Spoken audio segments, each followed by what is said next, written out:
Well, we are going to move on to the other North London club, though, because league leaders Arsenal visit Ellen Road to face Leeds, hoping to bounce back from defeat last week and maintain their 4-point lead at the top of the table. Let's hear from the managers. Especially at home at Ellen Road, we can deliver a performance and fight for points against each and every opponent in the world. And for that, yes, we will also go into this game with the necessary respect, and we know that we need probably an outstanding day to have a chance to win points against this outstanding Arsenal side. But we also know that we are capable to do this, and for that, we're also looking forward to have this game. Our club has a long history, and to find a moment where in February we are in the position that we are is very difficult to find. So, guys, we are doing so many things so well, and let's focus mainly on that.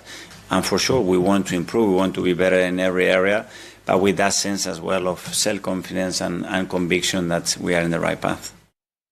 There's a huge psychological aspect to this title race now. You've already used the B word, Tim, in terms of Arsenal. 3 Premier League games without a victory. And the title race is wide open. That they had a chance to go 8 clear. They had a chance to go 9 clear. It's not happened. And it goes right back to what I said at the start of the show. The Champions League, they're flawless. They are top of that particular league ahead of Bayern Munich. But that league is not representative of their form in the Premier League, because in the Premier League, they've been terrific up to a point, and then they hit a juddering halt when they came up against a fragile Liverpool side, a Nottingham Forest side fighting against relegation, a Manchester United side that even their confidence was fragile, but they seem to have rediscovered their standards under Michael Carrick. And the interesting thing about this Arsenal side is that they led against Manchester United, and suddenly they were afraid of their own shadow. You know, it was all self-inflicted mistakes, and for my money that said a great deal about where they are. There is a lot of expectation and pressure and a belief that they will win the league, but I'm not sure they're coping with it that well. Well, Tim, you've been in a title race before. You know exactly what it takes to get across the line. The truth is, many of these Arsenal players don't know. They've not been there before. They are remembering kind of what happened last season, the season before. What does it take from within the squad? I mean, you look for guidance from your manager. We didn't have to have a manager who had won it multiple times as a player and as a manager. But, you know, I'll go back to this game. They were so dominant. Before you do, you made a really good point about Kenny, Kenny Dalglish, when he was the manager. He sat back, let you guys take responsibility, right? I looked at this game. I saw Carrick with his arms behind his back, just basically patrolling. He'd given the team talk, he let them players take control, and he was so serene on the touchline. And I saw Arteta, and he was all over the place. And I wasn't necessarily a big fan of the criticism he's had, because all managers, you see Pep Guardiola on the touchline, you see Klopp on the touchline, everyone is got histrionics. But I think you're right about the messages you send out with your energy on the touchline. Sorry, Tim. Your demeanour is only right if you win the games. If you don't, then you should be the complete opposite. And I was going to that game, I was saying it's a Zubimendi pass where Saliba tries to play a 1-2 with him. I'm not sure where Saliba's deciding to run to. It's the first time I've seen him give the ball away all season. And it's 2 35-yard strikes. They got battered, Man United, in the first half hour of that game. Arsenal were in total control. All right, they weren't creating too many chances and they have to rely on a set piece again. But it transpired against them. Luck wasn't with them. And I give Man United credit. They look a different side now. But then again, how's your luck again? If they played them a month ago, I'd have Ruben Amorim. They played the reserves and they would have won 4-0. Now Michael's rejuvenated them, Man United. So it's the timing. It fell right, but let's have it right. It's a poor mistake. Gives it to, and Burmo is probably their best player at the moment. And the 2 wonder strikes. Other than that, and then everything's wrong about Arsenal. That's why he's had that meeting this week. He said, look, calm down, boys. Don't listen to the outside noise. It's really hard not to, because boys are just on their phones all the time, just looking at what people are saying to them. As much as they say, no, we'll look after ourselves. No, that is the truth of it. They need to just dust themselves down, need to go out there to blow teams away, which they've got the personnel to be able to do that, and stop having all these games of anxiety. The advantage they got this weekend is they play first. It's crucial to play first. If they can go to Ellen Road and they can win, then the pressure's on Man City. The only thing is, not one Tottenham fan will want to win that game against Man City. Not one. Because the last thing the Tottenham fans want is Arsenal to win the Premier League. Before we move on to the opponents and the host Leeds, I want to talk about the decisions that Mikel Arteta has to make up front. Because things have not been working there. They've been called set-piece FC. They really aren't creating much. We know Bukayo Saka hasn't scored in 13 games now. Kai Havertz is back. Does he start him? Does Gyökeres drop to the bench? It's a good question, because one of the beauties of the 4-1 win over Almaty in midweek was that he was able to pay the B team. The A-listers had a rest. And that would have been crucial at this stage of the season. There are so many players who looked a little bit leggy before, even after last weekend, but now they've not had any Champions League football.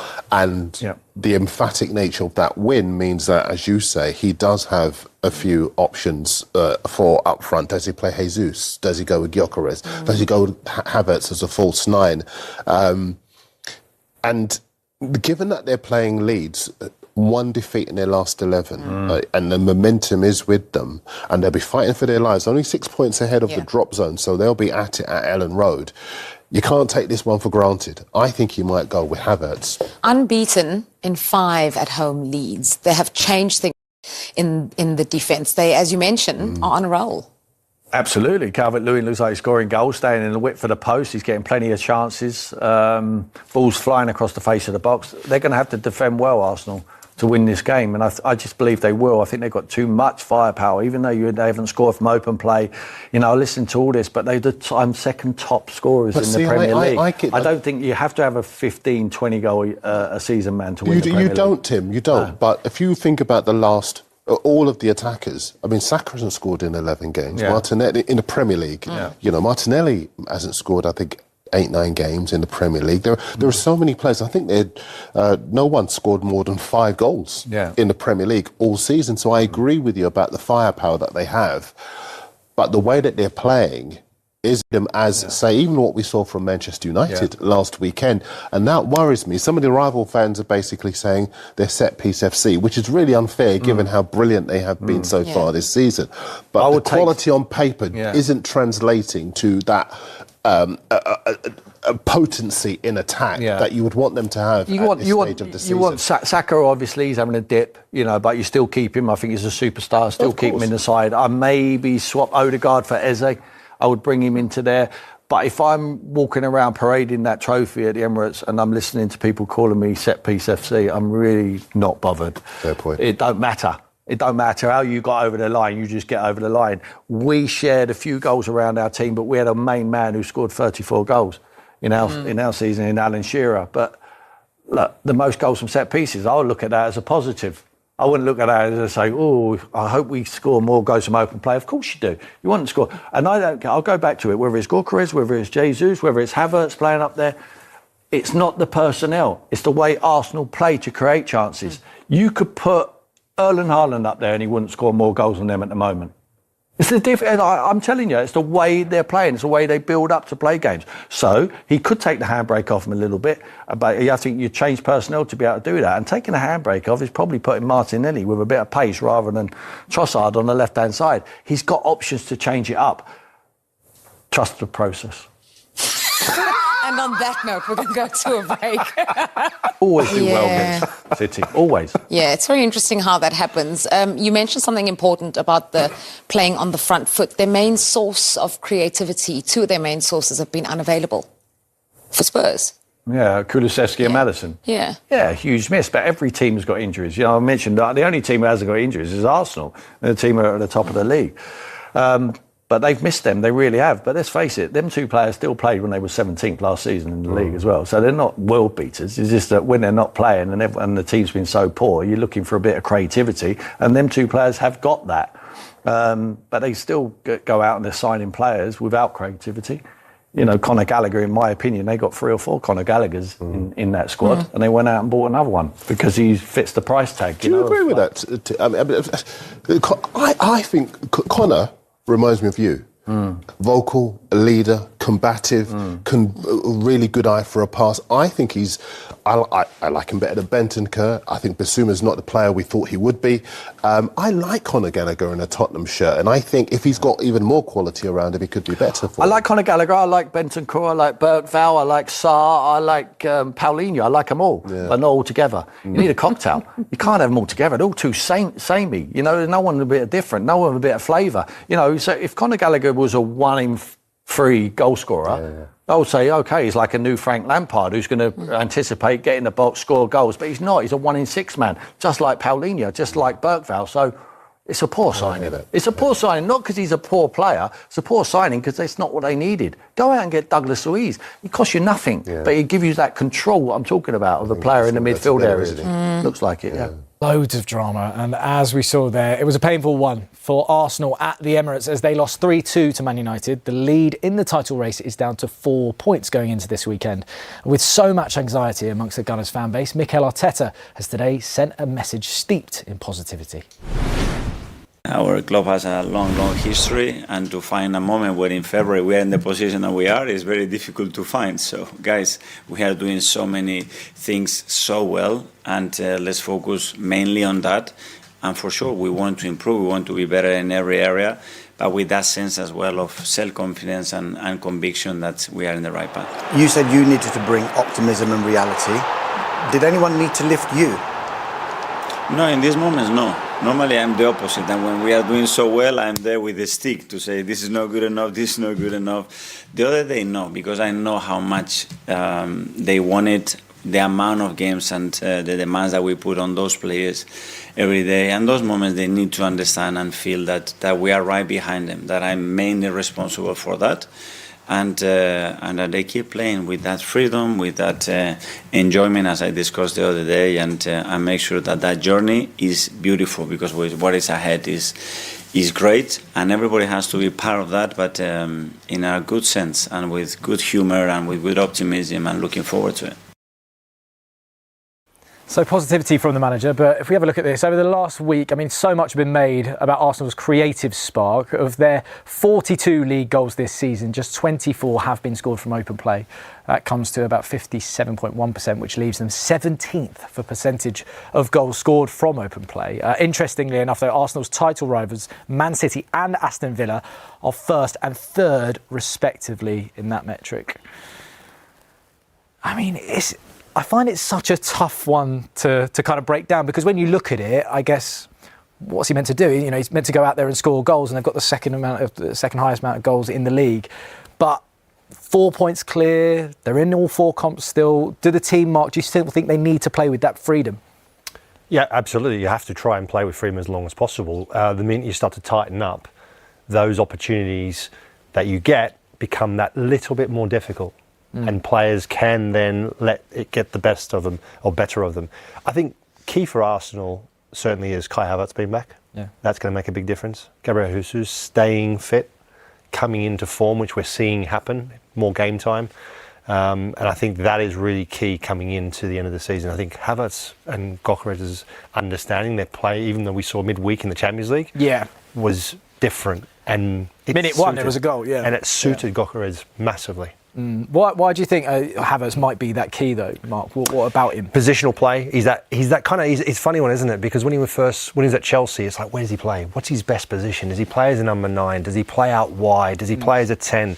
No one quite really knew. And I think that sort of floating position where he's able to play multiple positions, or if you've got an out-and-out striker like a Gyökeres, you know exactly what he's going to do, when he's going to do it, and you've got a player like Kai Havertz who has the ability to pass like through a needlehead. He's got the ability to do that. He did that midweek. Yeah. I mean, Ash, I'll come to you, because the legends are starting to make their voices heard. Now, we saw, obviously, Super Sunday, there was Patrick Vieira. Patrick Vieira said it's now or never. You know, even Ian Wright, had been saying this week, something has to kind of change. Do you think, is it to do with the fan base? Some people saying, it's a bit too anxious in the Emirates, or is it just a case of just go for it? No, I think that what the problem is Arsenal's recent history. So everybody's expecting it. We're all expecting, when are they going to have a stumble? Well, they're having a little bit of a stumble now, but apart from the Invincibles, I think every team has had a little bit of a wobble. It's such a long season, so they might be considered to be having a little bit of a wobble now. The goals from open play is worrying a little bit. But on the flip side, well, if you can be in the position you're in, I think all the Arsenal fans would have took that before the season started. And if you're doing that without scoring goals from open play and scoring goals from set pieces, then great. But I just feel that the way that Arsenal play, possibly, we might get onto it, but there is players on that bench that could probably score goals from open play, i.e. Eze being on the pitch a little bit more. I feel like he could contribute definitely. We've seen what he can do when he starts games, and he hasn't featured as much since. I do think they've got the personnel to score goals from open play. And as regarding the chatter, that's going to happen. Like, it happens at Manchester, it happens at all the big clubs, and especially when you're not winning games. So if they go and win their next game against Leeds, I think that puts that to bed. The longer it goes on with the bigger clubs, like an Arsenal haven't won it for some time now, and the way the world is today, more ex-pros will come out and legends of the game, legends of the clubs, and say, like, this is the time. The pressure mounts even more. Fans get sucked into it. Everyone gets sucked into it the more it goes on. We talk about it. Everyone talks about it. That's why we love the Premier League, though. Yeah. Absolutely. But the way the world is today, you so much more scrutiny on you. Yeah. And therefore, players feel it. You can't hide from it today. Whereas in the past, you could hide from it. In the past, you could turn the TV off, and there wasn't much else. The newspapers don't bother newspapers. Social media, everything now is flooded with it. Yeah, well, Arteta does want his players to play with more freedom, but one player who arguably doesn't appear to be in his best moment is captain Martin Odegaard. Now, take a look at this.